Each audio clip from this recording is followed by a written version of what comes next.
नमस्कार रसिक श्रोते हो, मी मृदुल निवसरकर. कथा सुरंग या यूट्यूब चॅनलमध्ये तुमचं स्वागत आहे. या चॅनलद्वारे मी काही ऐतिहासिक, पौराणिक आणि मनोरंजक गोष्टी सांगत असते. गोष्टी तर ऐकायला सगळ्यांना आवडतातच, त्यामुळे माझं चॅनल नक्की सबस्क्राईब करा. बेल आयकॉन क्लिक करायला विसरू नका, म्हणजे दर आठवड्याला आलेल्या गोष्टीचं तुम्हाला नोटिफिकेशन मिळेल. आणि हो, व्हिडिओ पाहिला की नक्की लाईक करा. आज मी तुम्हाला एक मनोरंजक गोष्ट सांगणार आहे. आजच्या गोष्टीचं नाव आहे बुद्धू पंडित. भोजराजाच्या दरबारामध्ये इतर मंत्रिमंडळाबरोबरच अनेक उत्तम कलाकार होते. त्याच्याबरोबर विद्वान पंडितही होते. या विद्वान पंडितांचा धर्मशास्त्र, नीतिशास्त्र, राज्यशास्त्र, वेद, पुराण यांचा अतिशय उत्तम अभ्यास होता. या सगळ्या पंडितांमध्ये पंडित ब्रह्मानंद हे वयोवृद्धही होते आणि तपोवृद्धही होते, अतिशय विद्वान. या ब्रह्मानंद पंडितांना एक मुलगा होता, तो मात्र अतिशय बुद्धू होता. त्याची काळजी सतत या ब्रह्मानंदांना वाटत असायची आणि त्यामुळे त्यांनी आपल्या मुलाचा उल्लेख कधीच कोणाजवळ केलेला नव्हता. पण हे वयोवृद्ध असल्यामुळे त्यांनी हळूहळू दरबारात येणं बंद केलं होतं. पूर्वीच्या काळामध्ये अशी पद्धत होती की वेगवेगळ्या राज्यातले पंडित गावोगावी वेगवेगळ्या राज्यांमध्ये फिरून वादविवाद स्पर्धा करायचे आणि स्पर्धा जिंकेल त्याला जयपत्र मिळायचं. जयपत्र म्हणजे आत्ता जसं सर्टिफिकेट मिळतं तसंच, आणि त्याबरोबरच त्या राज्याचा राजा त्याला काही बक्षीस म्हणून सुवर्णमोहरा द्यायचा. हे जे पंडित असतात ब्रह्मानंद, त्यांनी अशा अनेक वादविवाद स्पर्धा जिंकलेल्या असतात. हे अगदीच जेव्हा अंथरुणाला खिळतात त्यावेळेला ते आपल्या मुलाला बोलवून घेतात. त्याचं नाव सत्यानंद, सतत आनंदी.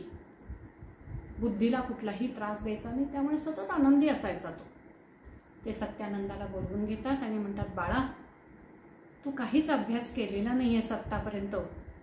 तुला माहिती आहे की मी अनेक वादविवाद स्पर्धा जिंकलेल्या आहेत, पण मला असं वाटतं की जेव्हा केव्हा राजाकडून तुला बोलवणं येईल वादविवाद स्पर्धांसाठी, त्यावेळेला तू जावंच तिथे, लोकांचे वादविवाद ऐकावेत काय आहेत ते. आणि जाताना एक काम कर, हे जे माझे धर्मग्रंथ आहेत सगळे ते बरोबर घेऊन जा, आणि जाताना पहिला जो कोण माणूस तुला भेटेल ना रस्त्यात त्याला बरोबर घेऊन जा. असं म्हटल्यानंतर सत्यानंद म्हणतो, हो चालेल बाबा. काही दिवसातच हे विद्वान पंडित ब्रह्मानंद हे मरतात. त्यांच्या मृत्यूबद्दल राजाला आणि सगळ्या प्रजेलाही खूप दुःख होतं. ते जातात आणि 2च महिन्यामध्ये त्या गावामध्ये दुसऱ्या राज्याचा एक विद्वान पंडित येतो आणि भोजराजाच्या दरबारात येऊन उभा राहतो. आणि तो राजाला म्हणतो, मी वादविवाद स्पर्धा करायला आलेलो आहे, पण माझी एक अट आहे की मी वाद मुक्यानी खेळीन आणि मला मुक्यानीच उत्तरं हवीत. असं म्हणल्यावर राजा म्हणतो, बरं, ही वेगळीच अट आहे. तो म्हणतो, उद्या मी दरबारामध्ये तुमचं काय जे आव्हान आहे ते आमच्या इथल्या विद्वान पंडितांना सांगतो. त्या दुसऱ्या गावच्या विद्वान पंडिताची राहायची व्यवस्था होते. दुसऱ्या दिवशी दरबार भरतो. दरबार भरल्याबरोबर राजा या गावच्या आलेल्या विद्वान पंडितांनी टाकलेल्या अटीबद्दल आणि वादाच्या स्पर्धेबद्दल आपल्या पंडितांशी चर्चा करतो. राजा सांगतो की ते येणारे जे पंडित आहेत त्यांना वादविवाद स्पर्धा करायचे, पण ते मुक्यानी प्रश्न विचारतील आणि मुक्यानीच त्यांना उत्तरं हवीत.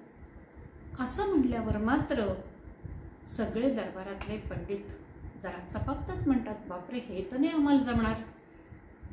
कोणताच पंडित तयार होईना वादविवाद करायला.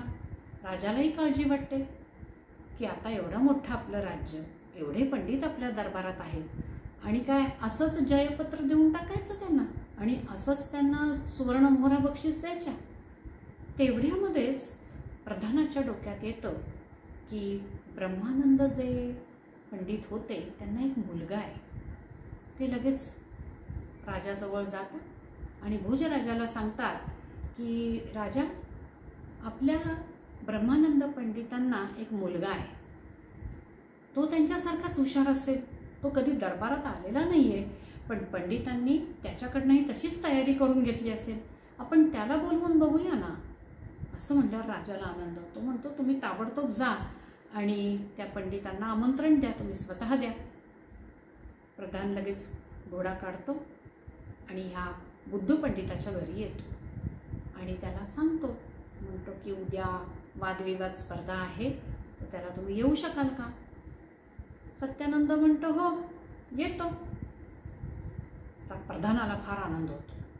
लगेच राजाला येऊन सांगतो, गावामध्ये दवंडी पेटते की उद्या वादविवाद स्पर्धा आहे आणि मुख्य म्हणजे वाद सगळा मुक्यांनी खेळला जाणार आहे. मुक्यांनी खेळला जाणार आहे म्हटल्यानंतर सगळ्यांमध्येच त्याचं औत्सुक्य होतं की अरे कसा हा वाद होणार आहे.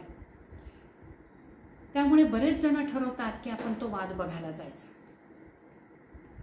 दुसऱ्या दिवशी सकाळी लवकर वाद असल्यामुळे बुद्धू पंडित लवकर उठतो, आंघोळ करतो, सगळं पांढरशुभ्र वस्त्र परिधान करतो, वडिलांनी सांगितल्याप्रमाणे धर्मग्रंथाचं गाठोडं बांधतो आणि बरोबर घेऊन निघतो. हा निघतो आणि बाहेर गेल्याबरोबर त्याच्या लक्षात येतं, अरे बाबांनी आपल्याला सांगितलंय की वाटेत जर कोणी भेटला पहिला तर त्या पहिल्या माणसाला घेऊन दरबारात जायचं. म्हणून इकडे तिकडे बघत असतो. तेवढ्यात त्याला दिसतो एक शेतकरी सकाळी सकाळी शेतावर चाललेला असतो. हातामध्ये भाकरीचं गाठोडं असतं आणि दुसऱ्या हातामध्ये दह्याचं मडकं. तो बघतो आणि तो म्हणतो, ओ दादा इकडे या. शेतकरी येतो, म्हणतो काय झालं, नमस्कार. तो म्हणतो माझ्याबरोबर दरबारात चला.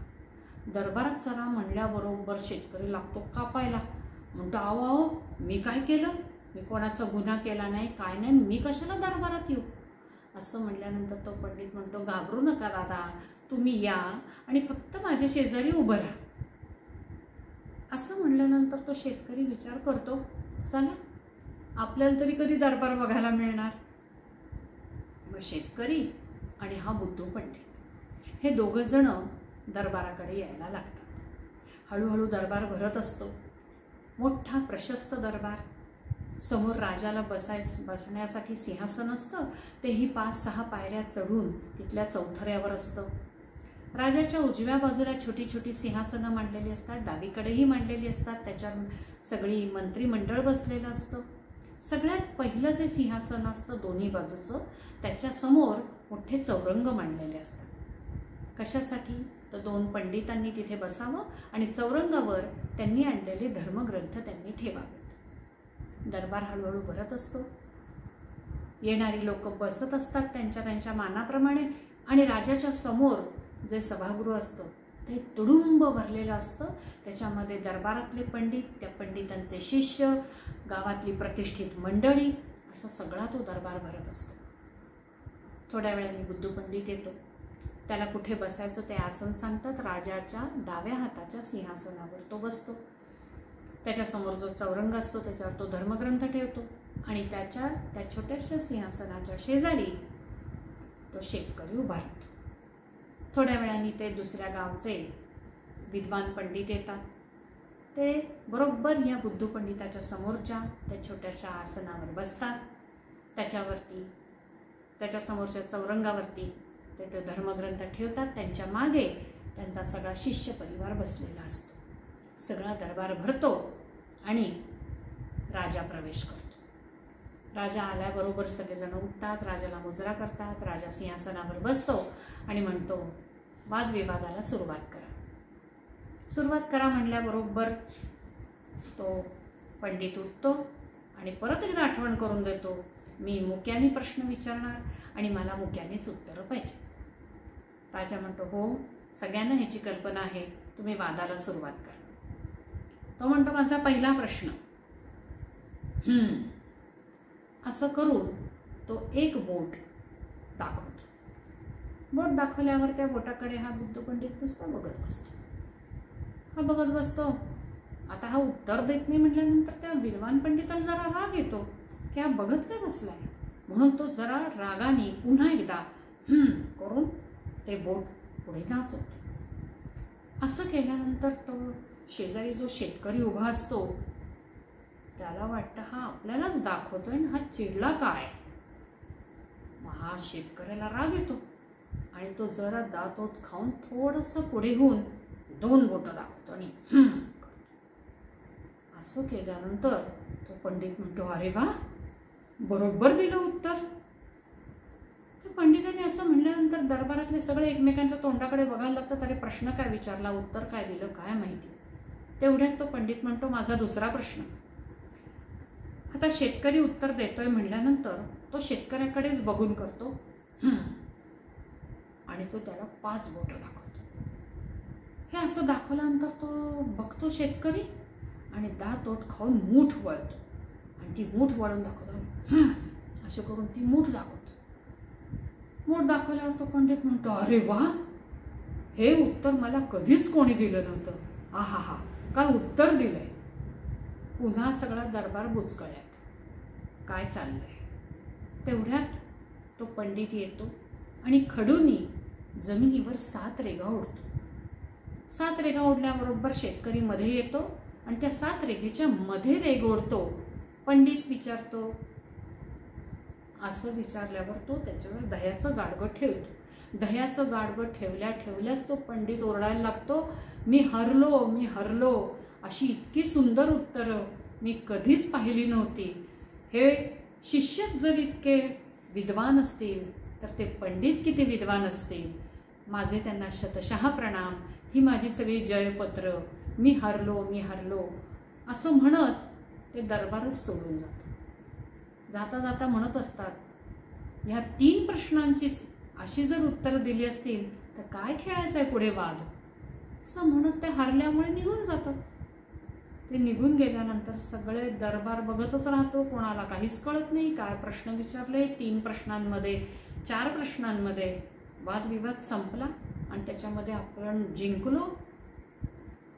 राजा आपला जयपत्र ह्या बुद्धू पंडिताला देतो.